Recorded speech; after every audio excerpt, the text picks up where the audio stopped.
sandali ang Pilipinas. Ngayon, isipin mo, paano kung wala si Rizal?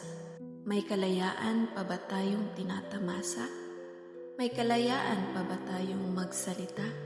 At higit sa lahat, may pagmamahal pa ba tayo sa bayan?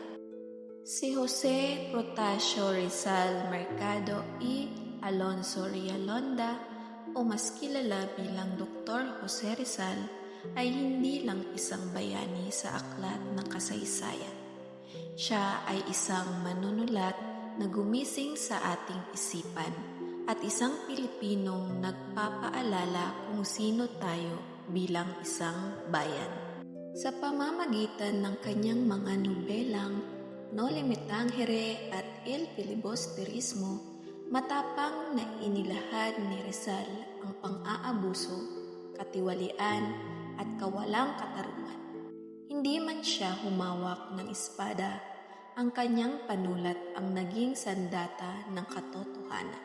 At dito nagsimula magising ang diwa ng pagiging makabayan ng mga Pilipino.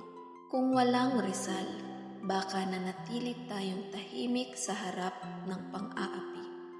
Baka hanggang ngayon, takot pa rin tayong magsalita laban sa mali. Pinaalala ni Rizal na ang tunay na kalayaan ay nagsisimula sa isip na marunong magtanong at pusong handang ipaglaban ang bayan.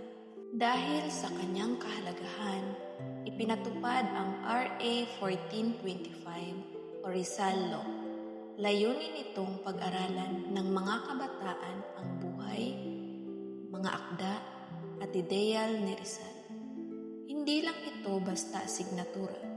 Ito ay paalala kung bakit mahalagang maging mulat, mapanuri at tunay na makabayan. Sa panahong laganap ang fake news at pagkawatak-watak, mas kailangan natin ang aral ni Rizal. Itinuturo niya ang kahalagahan ng edukasyon, katotohanan at malasakit sa kapwa. Patunay na kahit lumipas ang panahon, buhay pa rin ang kanyang mga ideya. Kung wala si Rizal, baka hindi pa rin natin lubos na kilala ang ating sarili bilang Pilipino.